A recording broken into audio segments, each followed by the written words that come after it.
Bien, su presencia.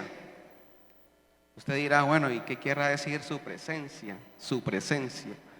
En esta noche vamos a ver un punto que es muy importante y se remota en épocas antes de Cristo y es de Moisés. Así que vamos a tocar un punto que se llama llamamiento de Moisés, ¿vale? Llamamiento de Moisés.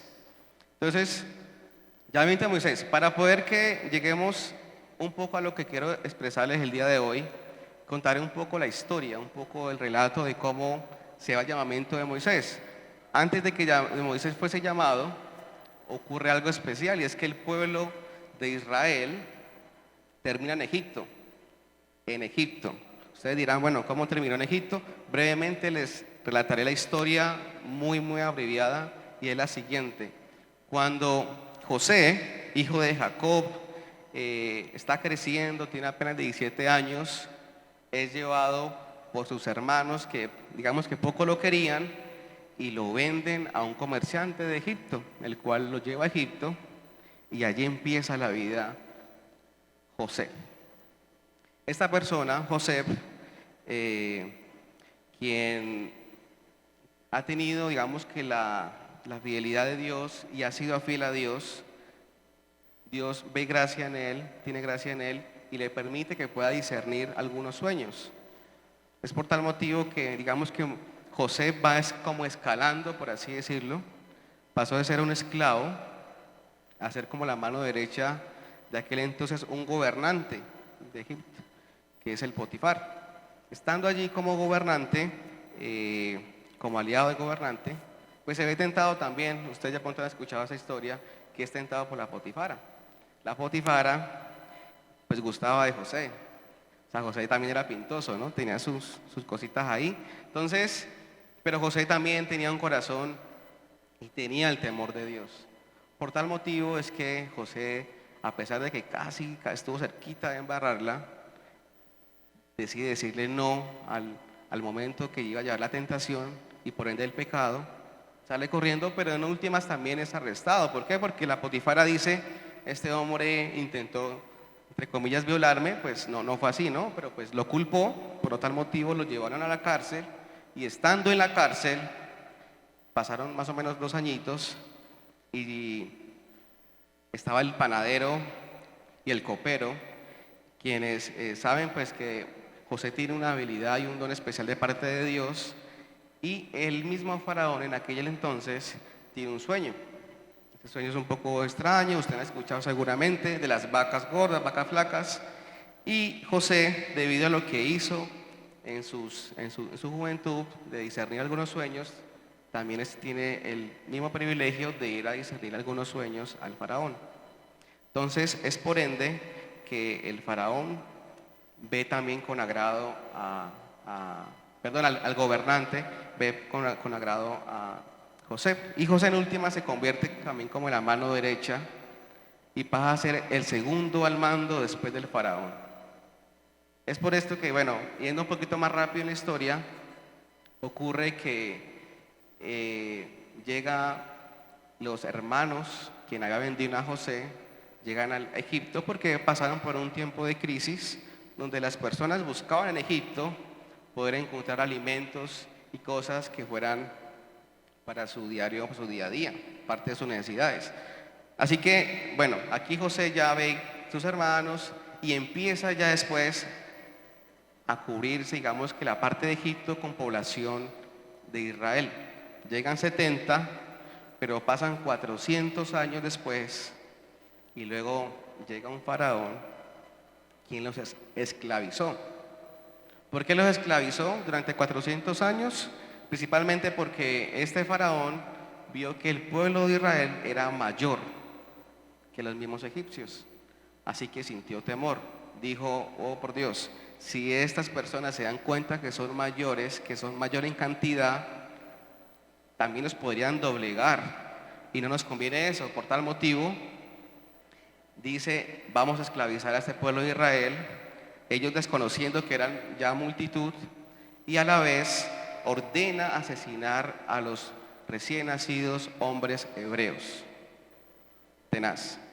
Así que bueno, en últimas, el pueblo de Israel, que está en Egipto, se convierte en esclavos.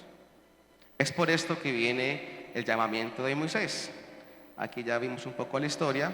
Entonces, en Éxodo 3, 7, 10 está el llamamiento que tiene Moisés. ¿Listo? Entonces lo vamos a leer. Éxodo 3, 7 al 10 dice: he visto muy bien la aflicción de mi pueblo que está en Egipto. He oído su clamor por causa de sus explotadores. He sabido de sus angustias y he descendido para librarlos de manos de los egipcios y sacarlos de esa tierra hacia una tierra buena y amplia, una tierra que fluye leche y miel. ¿Qué fluye qué? Excelente. ¿Dónde habitan los cananeos? Los hititas, los amorreos, los fereceos, los givitas y los jebuseos. El clamor de los hijos de Israel ha llegado a mi presencia. Escuche bien esa parte para que la recuerde. El clamor de los hijos de Israel ha llegado a mi presencia. Y he visto la opresión con la que los egipcios los oprimen. Por lo tanto, ven ahora que voy a enviarte al faraón para que saques de Egipto a mi pueblo, a los hijos de Israel. Así que aquí Moisés tiene un llamado. Antes de ese llamado también pasó algo, que seguramente ustedes lo sabrán, y es que Moisés se va de Egipto por miedo, porque ha asesinado a un hombre egipcio y a la vez también sus mismos amigos, digamos que hebreos, amigos no, pueblo hebreo, se da cuenta que él hizo esto, asesinó a alguien y como que lo juzgan. Entonces él por miedo se va, pasa 40 años y recibe este llamamiento. Aquí lo interesante es que Moisés se da cuenta que es hebreo. Él creció bajo una cultura, unos hábitos del pueblo egipcio, pero a la vez había un propósito mayor en él, y es cuando ya Dios pone este llamado en él. En el Éxodo 33, versículo 14 dice así: y él dijo, mi presencia irá contigo y te daré descanso. Y Moisés respondió, si tu presencia no ha de ir conmigo, no nos saques de aquí. Si tu presencia no ha de ir conmigo, no nos sacas de aquí. Y esto nos lleva a pensar un poco, a reflexionar en lo siguiente: ¿cuántas veces tomamos decisiones en nuestro día a día y estas decisiones hemos tenido en cuenta a lo que realmente Dios quiere hacer? ¿Por qué? Porque como seres humanos, es normal, tenemos sueños, tenemos proyectos, emprendimientos, tenemos un trabajo, una familia y demás, y a veces tomamos decisiones sin saber lo que Dios quiere. Y muchas veces la presencia de Dios no es la que está allí para darnos la respectiva como guianza y la paz que debemos tener. Pero entonces aquí Moisés, una persona que ha sido fiel a Dios, llega y le dice, si tu presencia no va a ir conmigo, no nos saques de aquí. Y esa es una invitación que, a pesar de que pasó hace más de 2000, más de 3000 años, que fue en el 1500 y algo antes de Cristo, sigue vigente en usted y en mí. ¿Por qué? Porque hemos decidido y hemos tomado una decisión que es bastante importante, y es seguir a Jesús. Somos seguidores de Jesús, de Cristo, por lo que ha hecho, por lo que hará. Pero esta decisión implica en que usted y yo mantengamos en su presencia.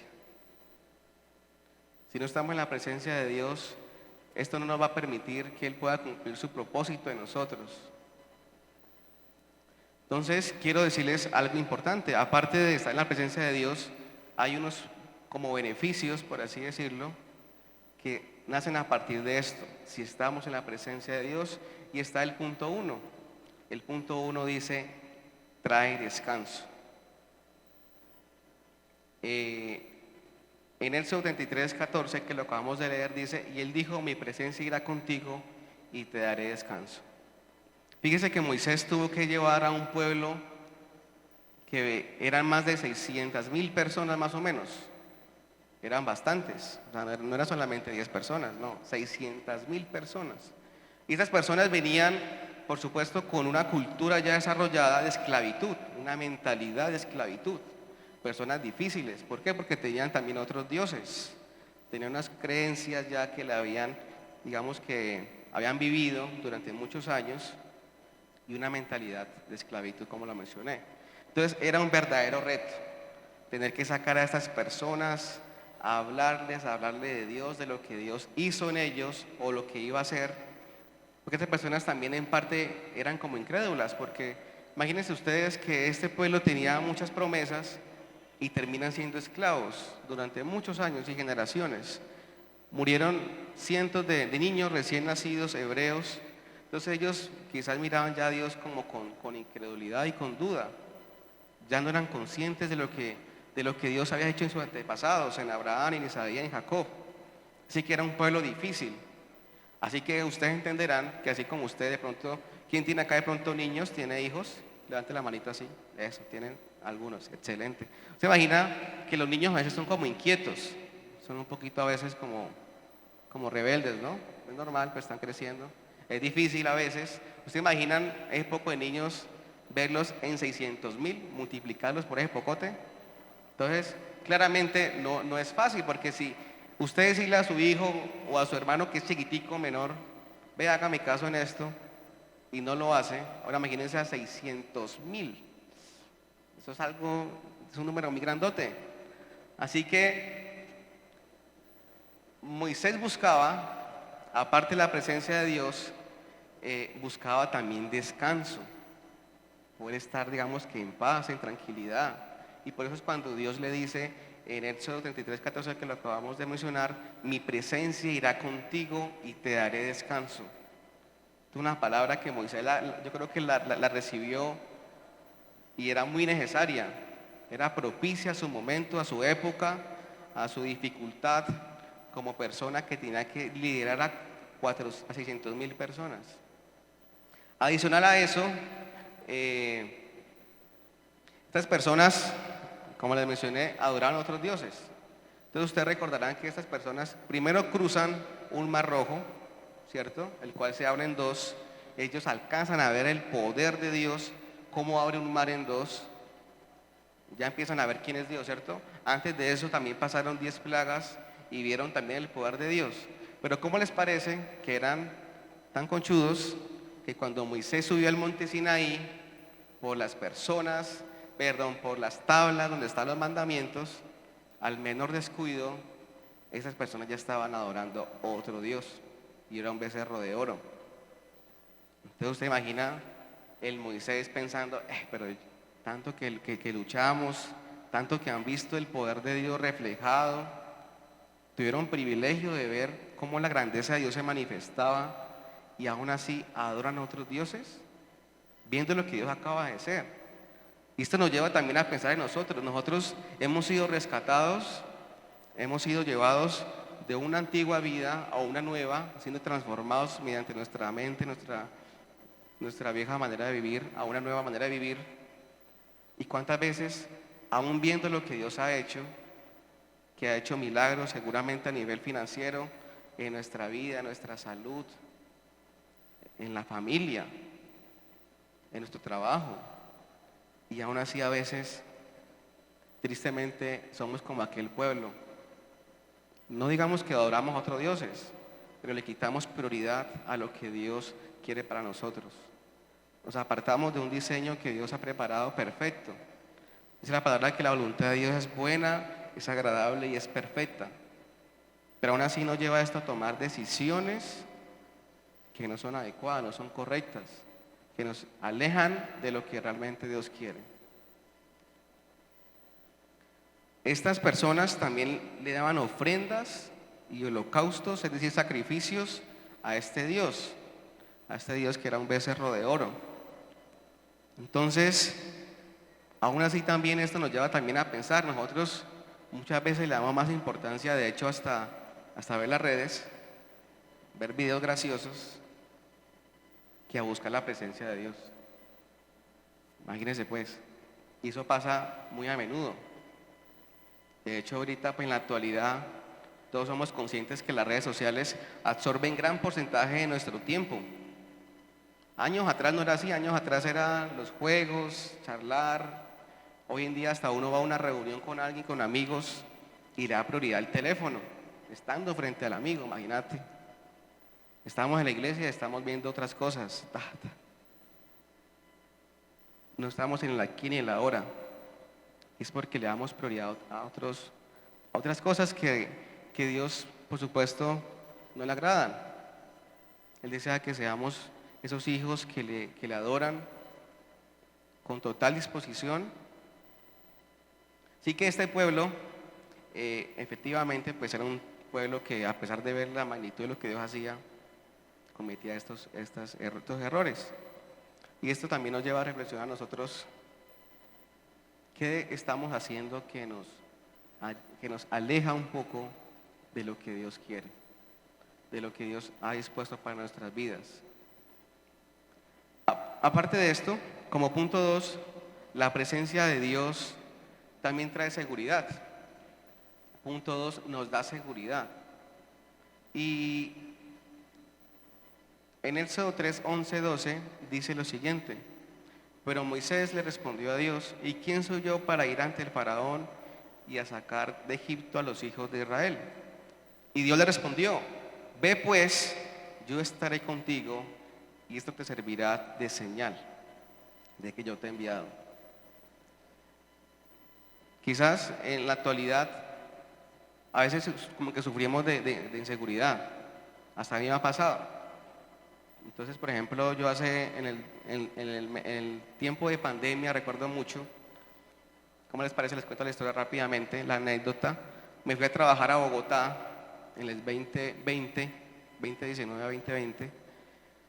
Y yo estaba lo más de chévere, pagaban un buen salario, el frío me encantaba. Era un frío como como eran nevadas, las heladas, perdón, eran como 2 grados a 4 grados.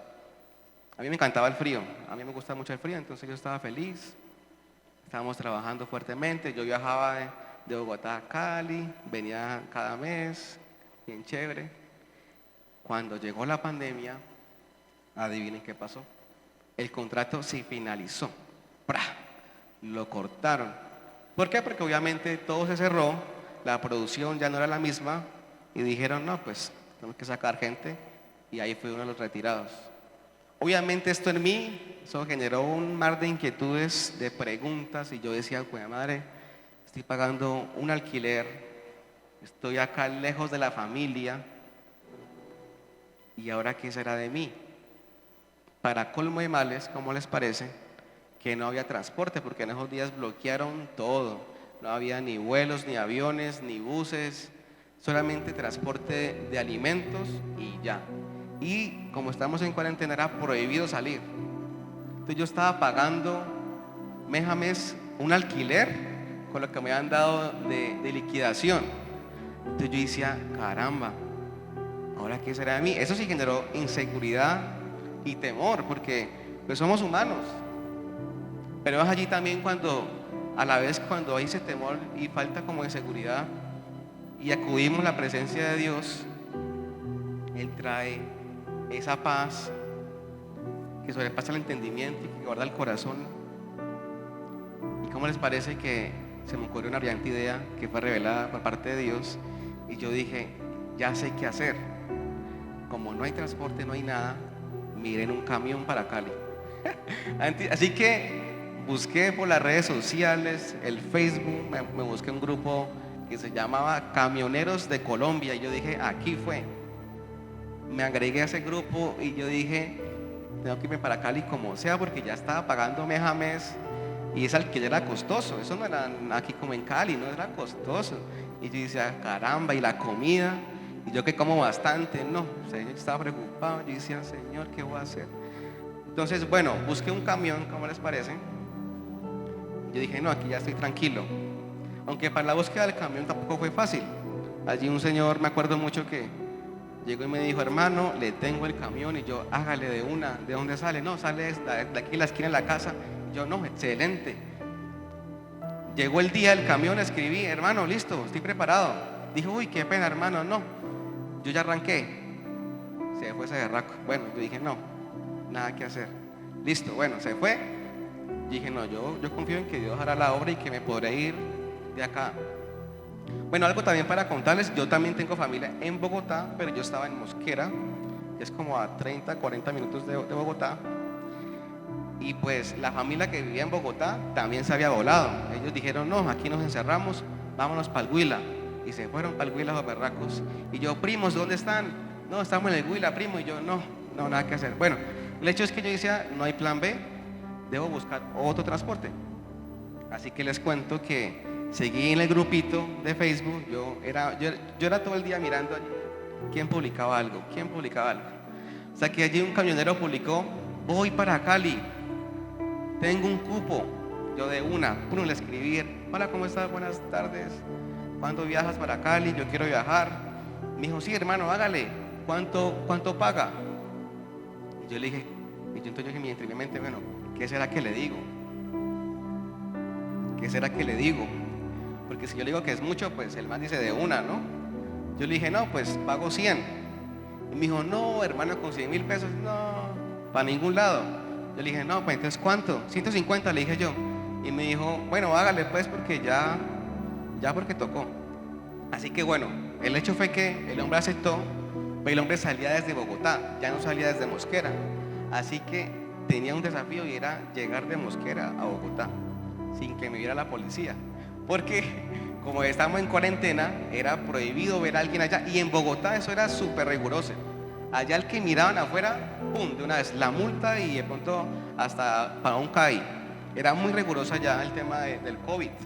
Obviamente el temor, todas las cosas que habían en aquel entonces. Así que en últimas, dije, bueno, como sea, miré.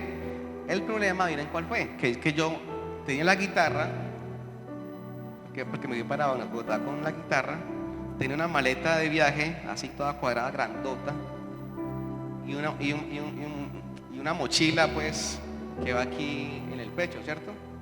Y yo decía, ¿cómo hago para que no me vean si voy con todo eso? Voy con todo eso. Yo decía, caramba. Entonces yo, Señor, hazme invisible, que no me vea la policía, porque también habían retenes de control. Así que si iba el bus, puede que ya esté en el bus, pero el bus va hacia Bogotá y había cantidad de retenes. Y eso paraban a todos. ¿Para dónde va? Porque sí eran permisos, pero permisos eran de empresas, pues, excepciones muy válidas, soportes. Así que, bueno, dije, Señor, hazme invisible. Confío en ti. Y yo me llené de seguridad y me fui para Bogotá. Salí desde esa casa, me despedí de los amigos, porque en últimas nos hicimos hasta amigos de quien vivía allí. Y cogí el bus y dije, bueno, aquí me voy a agachar en este bus. Y me agaché. Y luego yo dije, no, qué bobada. Me voy a levantar porque si me agacho, pues es peor, ¿no? Van a decir, este man lleva algo ahí. Así que bueno, me fui normal. Llegué a Bogotá. El primer objetivo se cumplió, llegué a Bogotá. Luego abordé un taxi que iba hasta la empresa de donde salía el vehículo. Y el hombre me dijo, yo salgo a tales horas. Y yo, listo, de una, hágale. Así que yo calculé todo exacto. Llegué a la hora que él me dijo, pero adivinen qué pasó otra vez. Yo me bajo del taxi y yo empiezo a ver camiones por allí. Y yo miraba todo tipo de camión, menos el que él me decía. Y yo decía, pero este raco que se habrá hecho, hombre. Así que, ¿cómo les parece que lo llamo? Y yo, ¿cómo estás, amigo? Ve, estoy aquí. Me dijo, uy, hermano, yo acabé también de arrancar. Es que usted no llegó. Y yo le dije, ¿cómo así? Usted me dijo a tales horas. Yo aquí estoy y esta es la hora. No va, pues si quiere, véngase para tal lugar, pero rápido, en bomba. Y yo, listo, de una, entonces llegué. El mismo taxi que me había dejado, afortunadamente estaba por allí, lo abordé otra vez y me llevó hasta una calle donde estaba el camión y era un camión furgón. Es decir, es cerrado. Es como esos, no sé cómo explicarles, es como todo metalizado. O sea, no tenía la parte de atrás como para abrir y de repeso, vine con un candado que lo pone la empresa. Así que yo decía, bueno, y ahorita ¿cómo metemos esa guitarra y esa maleta allá en la cabina? Cuando llegué donde el señor a la puerta, a abrir la cabina, le dije, hola, ¿cómo estás? El hombre me dijo, ¿usted va con todo eso? No, hermano, usted aquí no cabe. ¿Sabe qué? Chao. E iba a arrancar el hombre y yo, no. Entonces yo de una abrí la puerta, me acuerdo, y me tiré allá. Me tiré allá. Eso sí me viene súper incómodo porque venía súper lleno allí. Pero, ¿qué deja toda esta historia? Ya para concluir la historia rápidamente, es que efectivamente vienen momentos como de inseguridad, sin saber uno qué va a hacer. Bueno, el viaje fue creo que como de 15 horas. Ese fue el viaje más largo que he dado en mi vida. Súper agotador. Y aparte de eso era porque el hombre, como estamos en esos días de COVID, entonces era un temor también del Señor. Me decía, hermano, ¿usted está bien? Y yo, sí, yo estoy bien. Y me quedaba viendo por ratos y yo qué susto, ese hermano, qué tan extraño, ole. Y bueno, el tema fue que sí fue incómodo el viaje, muy incómodo. Y ya en última llegué acá a Cali. Y lo que me quedó como reflexión de esta historia fue que tuve inseguridad, sí, porque yo dije, no nada que hacer, me quedé acá varado, se me acaba la plata, así toca vivir en la calle, mentiras. Y entonces yo dije, no, baila. Pero Dios fue bueno y puso, digamos que una primera idea y luego abrió una posibilidad a usar un tipo de vehículo para poder llegar. Además de eso, durante el trayecto obviamente había también retenes al 100 de control, puestos de control, demasiados. Y afortunadamente, gracias a Dios, en ninguno fuimos detenidos. Entonces llegué. Entonces eso muchas veces nos ocurre en la vida. Tenemos momentos quizás muy diferentes al que yo viví, pero que sí generan inseguridad. Que pensamos y decimos, bueno, ¿y ahora qué voy a hacer? No tengo plata para pagar tal cosa. No tengo quizás el tiempo. No tengo algo que me falta. Y esto nos lleva a dudar, a decir, uy, no va a poder, definitivamente no va a poder. Pero aquí es cuando Dios dice en su palabra, ve, pues yo estaré contigo. Yo estaré contigo. Esta palabra yo creo que es tan fuerte y tan poderosa porque nos reconforta y nos llena esa seguridad. O sea, usted no está solo, no estamos solos. En lo que usted decida, en lo que usted emprenda, en lo que usted quiera realizar en su vida, usted debe saber que Dios está con usted, que Dios está con nosotros. Y si está con nosotros, ¿quién contra nosotros? No hay por qué temer, ¿cierto? Al igual que también, aparte de esto, es pensar que todo lo que tengamos como sueños y anhelos de nuestro corazón, debemos llevarlo a Él y saber que Él estará con nosotros hasta el fin del mundo, hasta que Él venga por su iglesia. Así que bueno, como tercer punto, quiero hablar sobre la plenitud. En Dios tenemos plenitud. ¿Qué quiere decir esto? En Salmos 16, 11 dice, me mostrará la senda de la vida, en tu presencia hay plenitud de gozo, delicias a tu diestra para siempre. ¿Por qué hablo de plenitud en esta parte? Resulta que ustedes saben que el ladrón ha venido a matar, hurtar y destruir, ¿cierto? Y justamente en esta misma generación que estamos viviendo, ha llegado sutilmente a la juventud, trayendo depresión, trayendo tristezas, como soledad, ¿cierto? Como vacíos, como que quieren llenar todo haciendo algo y no es posible.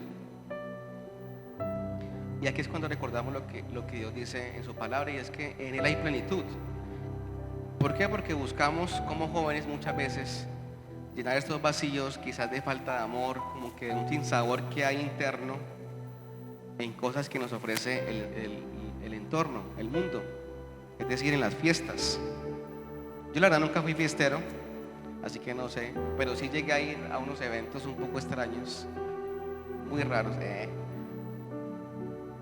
donde uno también como que quería buscar esa llenura de algo, como que uno no sabía qué era, pero quería llenar algo.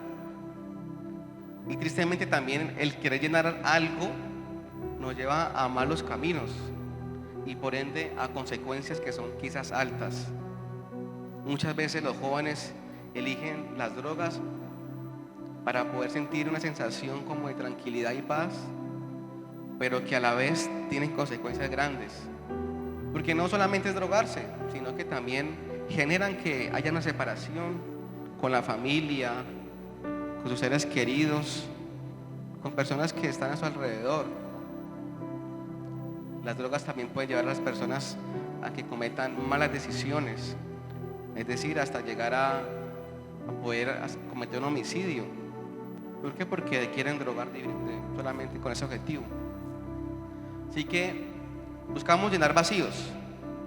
Hay vacíos, los cuales buscamos llenar.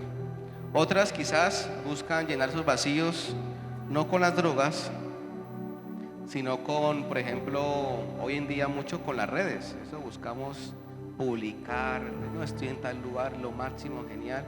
Quizás algunos lo hacen con tranquilidad, pero otros lo hacen buscando likes, views. Si no tiene una reacción, les da algo.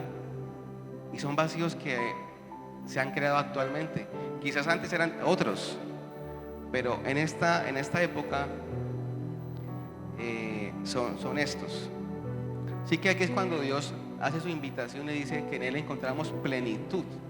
Plenitud, o sea, plenitud quiere decir lo es todo. Lo es todo. Su presencia nos llena cualquier vacío que podamos tener, cualquier herida que hayamos tenido en nuestras vidas. Porque también está ese camino, y es que muchas veces fuimos heridos durante nuestra infancia, quizás con violaciones, quizás con palabras que fueron grotescas, palabras de maldición, palabras que no reflejaban amor entre los padres y entre hijos. Fuimos rechazados, quizás.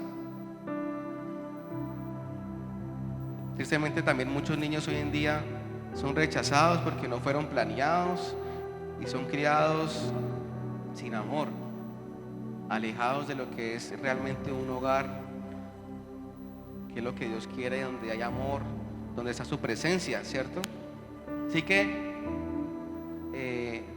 para finalizar este punto es ponernos a pensar lo siguiente: si usted alguna vez siente como ese vacío y que falta algo, porque puede pasar, no estamos exentos, a pesar de que estamos buscando a Dios, puede pasar que llega el enemigo, sutilmente llega y genera inquietudes también, como que te hace falta algo allí, y pueda que nos llegue a desviar. Y es que nunca nos olvidemos que en Cristo Jesús, en su presencia, tenemos plenitud. Quiero también a que llegues y te preguntes algo, pero antes de esta pregunta quiero que mires esta posición. Podemos tener dos caminos en nuestras vidas: uno en la presencia de Dios y otro fuera así, otra sin Él. Y esta pregunta nos lleva a una historia también, una historia que ustedes también conocerán seguramente, y es de Sansón. Como Sansón. Dice la palabra en Jueces 16:20: y le dijo Sansón a los filisteos: sobre ti. Y luego que despertó él de su sueño, se dijo: esta vez saldré como las otras y me escaparé. Pero él no sabía que Jehová ya se había apartado de él. Yo creo que uno de los versículos más tristes, aparte del que dice Jesús lloró, yo creo que es este de aquí. Este es muy triste, o sea, muy difícil. Como alguien que vio también el poder de Dios, vivió bajo su voluntad, digamos que cuando creció,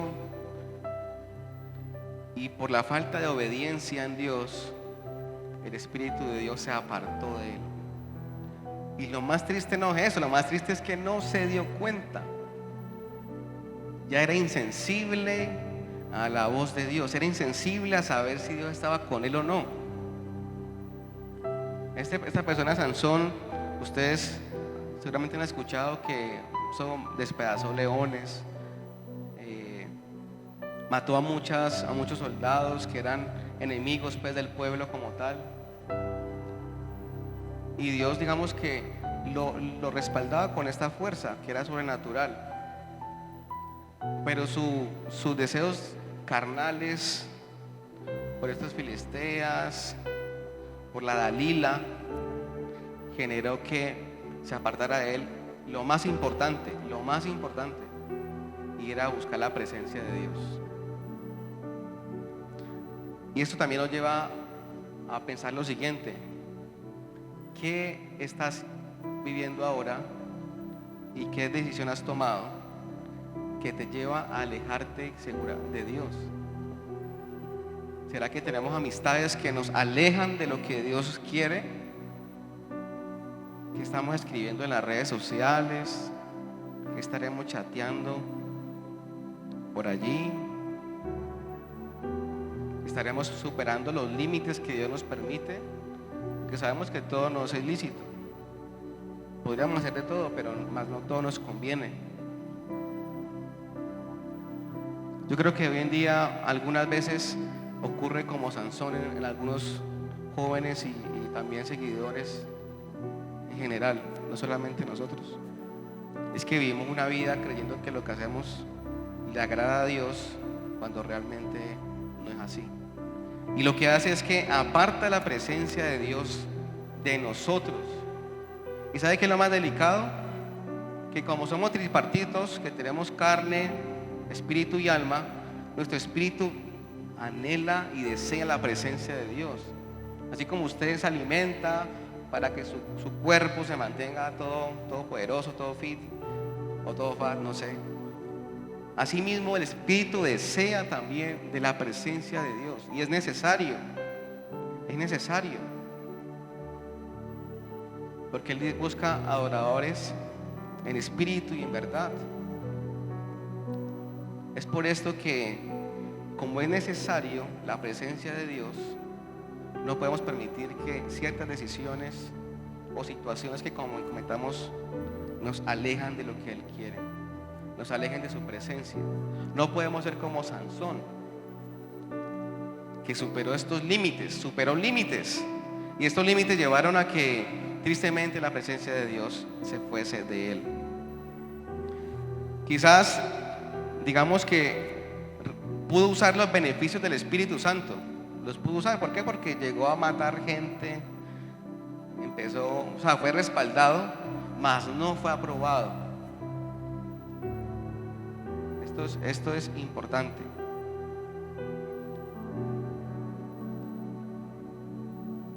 También nos lleva a pensar lo siguiente: ¿qué quiere Dios entonces de nosotros?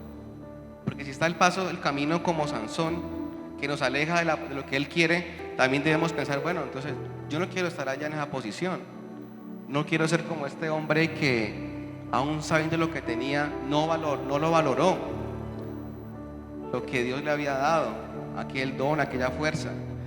Queremos ver lo que Dios quiere. Entonces vamos a leer Salmos 15, 1 a 5, dice lo siguiente: ¿quién, Señor, puede habitar en tu santuario? ¿Quién puede vivir en tu monte santo? Santo monte. Solo el de conducta intachable, dice la palabra, y que practica la justicia y de corazón dice la verdad, que no calumnia con la lengua,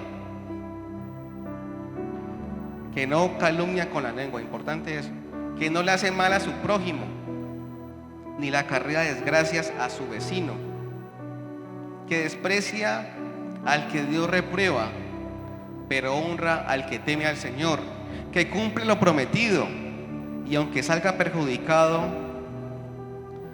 que presta dinero sin ánimo de lucro, y no acepta sobornos que afecten al inocente. El que así actúa no caerá jamás. Oiga, esto es un verdadero reto. Dice aquí la palabra que solo es de conducta intachable. ¿Será que nosotros estamos por ese camino? ¿Estaremos por el camino donde nuestra conducta ante Dios es intachable? Que usted se pueda presentar a Él en su presencia con total libertad y decirle: Dios, mi conducta es intachable. Puedo estar en tu presencia con tranquilidad. Así que si de pronto no está pasando, hoy es el momento para que reflexionemos y pensemos: Señor, si no es así, si tenemos debilidades, que somos humanos, decirle: Señor, que tu poder se glorifica en las debilidades. Yo quiero y te entrego esas debilidades que puedo tener en mi vida, entregarle a Él esas cosas.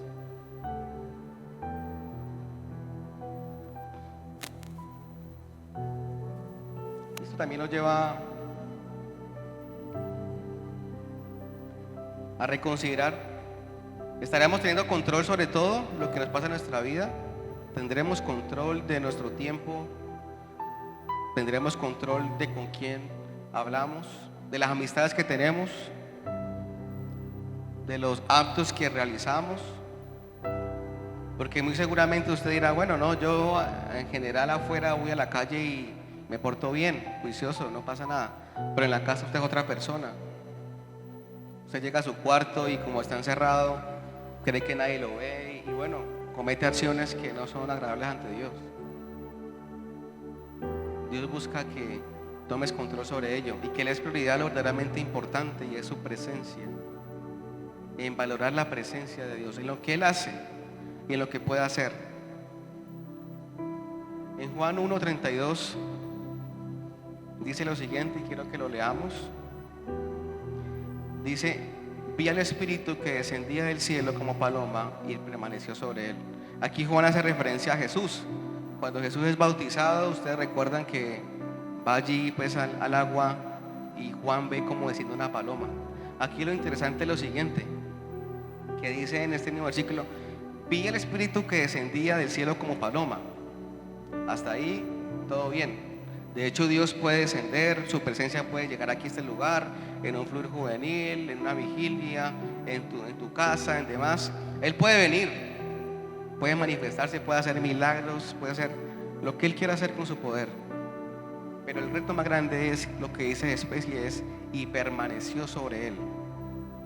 ¿Será que la presencia de Dios cuando llega a nuestra vida permanece en nosotros? ¿O solamente es una manifestación puntual? Porque venimos a la iglesia, acá recibimos palabra, entonces Dios se manifiesta y listo. El verdadero reto está en que permanezca en nosotros. Ese es el verdadero reto. Y es el desafío que debemos afrontar día a día, día a día, en el trabajo, en el estudio, alrededor de nuestra familia, en lo que hacemos, en todo lo que hacemos.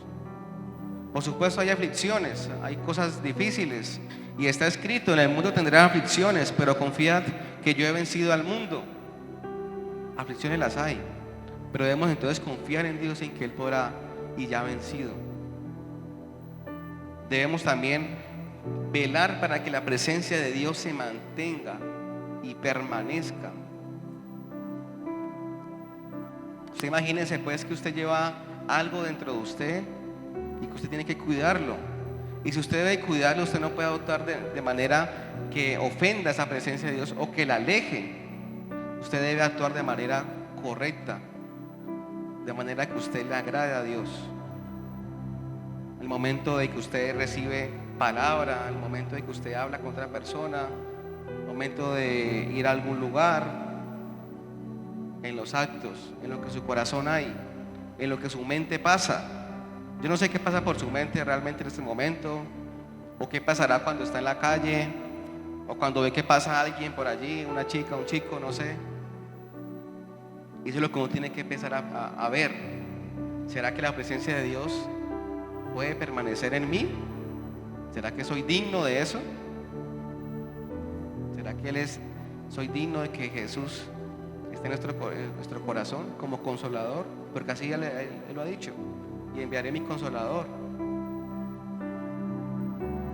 Así que eso es de los puntos que debemos pensar, porque es triste saber que muchas veces solamente vivimos experiencias puntuales con Dios, mas no una experiencia total, es decir, de todo el tiempo, desde cada día.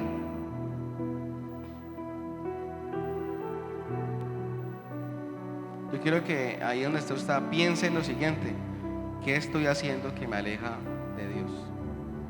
Que reflexione, usted mismo piénselo, dígalo allí. ¿Será que es esto? ¿Será que es los juegos? ¿Será que soy muy coqueto o qué? ¿O muy coqueta? Uy, no puede ser. ¿Será que le doy prioridad a otras cosas? ¿Será que en mi trabajo le doy más importancia que la presencia de Dios? ¿O a mis amigos? o a la novia que recién conocí, o al novio. Hay cosas que muchas veces nos pueden alejar de Dios. Nos pueden alejar y eso sí sería rotundamente triste.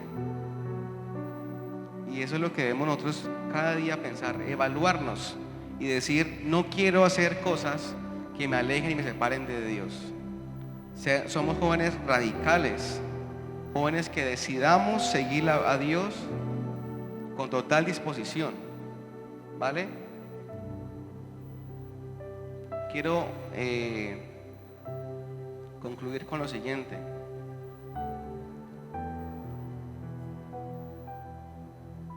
Este versículo lo leímos, pero es que es muy, muy valioso. Y él dijo, mi presencia irá contigo y te daré descanso. Y Moisés respondió, si tu presencia no ha de ir conmigo, no nos saques de aquí. Yo quiero que usted se lleve esta noche este versículo, estas palabras, que usted las decrete en el día a día. Que si Dios no está con usted, si la presencia de Dios no está contigo, no tomes decisiones. Que estemos respaldados por lo que Él quiere en nuestras vidas. Que estemos respaldados, eso es lo más importante. Y saber que a pesar de que vivamos aflicciones y momentos duros, que la economía está decayendo, que todo subió, que ahorita es más caro comprar alimento que llevar cosas a la casa, que tenemos una familia por alimentar, que tenemos deudas. ¿Quién no tiene deudas? Tenemos deudas por pagar. Entonces uno dirá, caramba, esto es difícil. Pero sabemos que en Dios encontramos descanso, sin importar la magnitud que tenga tu problema, tu aflicción. En Él encontramos descanso, encontramos gozo, encontramos plenitud. Entonces, aparte también encontramos sanidad. ¿Cuántas veces los corazones que han quedado heridos empiezan a amargarse y en últimas hasta se enferman? ¿Sabía usted que las enfermedades, gran mayoría en su porcentaje, viene por temas emocionales, por cosas duras que usted tiene, por falta de perdón? La falta de perdón es algo que ha generado en las personas hoy en día hasta cáncer, según las estadísticas. O sea, las cosas que vivamos en nuestra vida, en nuestro corazón, se reflejan después en diferentes cosas a nivel físico. Así que es cuando debemos, desde ahora mismo, que ya conocemos la palabra y lo que dice la palabra, buscarle a Él. Buscar, estar bajo la sombra del Altísimo, morar en Él, buscarlo con pasión, con deseo, con fervor, porque Él es un Dios que nos ha pagado un precio muy alto. Dice Primera de Pedro 1:18 que Él ha pagado un precio no con oro ni con plata, porque estos no duran, sino que Él lo pagó este precio con sangre, sin mancha. Ha pagado un precio muy alto por usted y por mí. Y este precio que ha sido tan alto no puede ser saboteado o pisoteado por decisiones que cometamos. Ya debemos ser personas que hemos sido renovadas, transformadas, y debemos buscar su presencia. Su presencia es suficiente.